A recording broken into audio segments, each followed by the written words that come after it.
औज़ुबिल्लाहि मिनश्शैतानिर्रजीम बिस्मिल्लाहिर्रहमानिर्रहीम अल्लाहुम्मा सल्लि अला सय्यिदिना व मौलाना मुहम्मदिन व अला आलिहि व सहबिहि व बारिक वसल्लिम।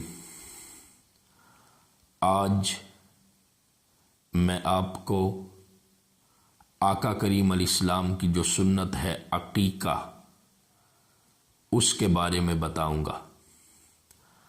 अकीका करना ये अल्लाह के महबूब अलैहिस्सलाम की सुन्नत है। अकीका इसका लफ्ज़ी मतलब है काटना, ज़िबा करना।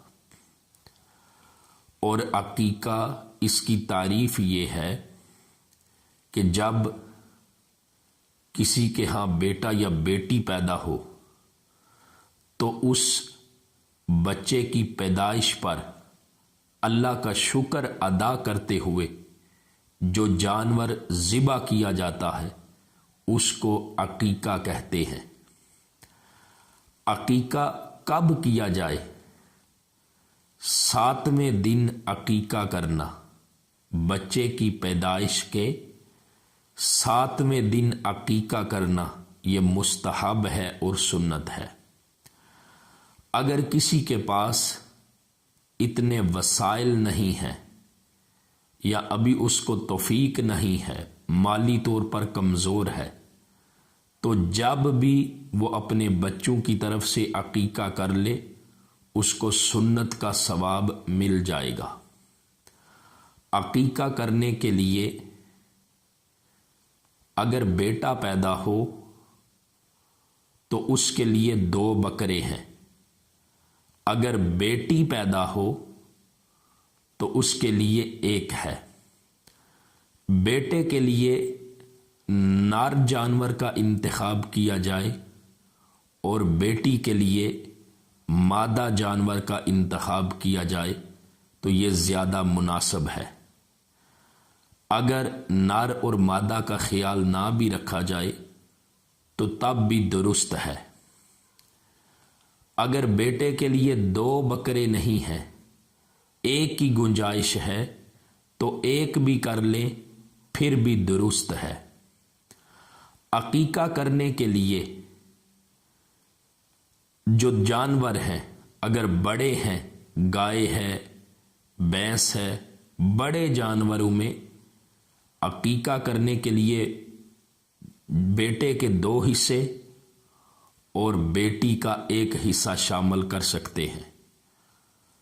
और इसके लिए जब कुर्बानी का मौसम आता है तो कुर्बानी का जब जानवर खरीदते हैं तो उसमें बच्चों के अकीका का हिस्सा भी डाल सकते हैं। बेटे की तरफ से 2 और बेटी की तरफ से 1। अगर इस तरह भी बंदा कर ले तो तब भी जो सुन्नत अकीका है वो अदा हो जाएगी और अल्लाह की बारगाह से कामल अजर मिलेगा। अकीका का जो जानवर है उसके लिए भी वही हुक्म है, वही शराइत हैं जो कुर्बानी के जानवर के लिए हैं। और जिस तरह कुर्बानी के जानवर का गोश्त तकसीम किया जाता है, अकीका के जानवर के गोश्त को तकसीम करते हुए भी अगर 3 हिस्से किए जाएं तो ज़्यादा मुनासिब है। 1 हिस्सा अपने लिए, 1 हिस्सा अजीज़ो अकरबा के लिए और 1 हिस्सा गरीबों और मिस्कीनों के लिए।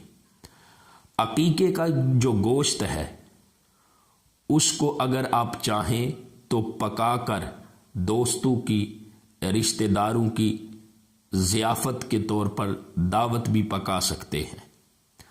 अगर तकसीम कर दें तो तब भी जायज़ है। अकीका जब अल्लाह ताला कोई बच्चा अता करे तो उसका फ़ौरन चाहिए अकीका अदा कर दिया जाए, अगर अल्लाह की तरफ से तौफीक नसीब हो। बल्कि एक रिवायत के अंदर आता है जब तक अकीका अदा नहीं किया जाता जो बच्चा है वो गिरवी है आपके पास। और अकीका अदा करने में बहुत ज़्यादा हिकमतें हैं। अल्लाह के महबूब अलैहिस्सलाम की हर सुन्नत में, हर अदा में कोई ना कोई हिकमत ज़रूर है। और अकीका अदा करने में हिकमत और इसमें बरकत ये है कि जिस बच्चे का अकीका अदा किया जाए, वो अकीका अदा करने की बरकत से उस बच्चे को अल्लाह ताला मुसीबतों और मुश्किलात से महफूज फरमा देता है। जिस तरह सदका बलाओं को टालता है, इसी तरह जब बच्चे की तरफ से अकीका अदा किया जाता है तो उस बच्चे को अल्लाह ताला आफात व बलियात, मुसीबतों और मुश्किलात से निजात अता फरमा देता है।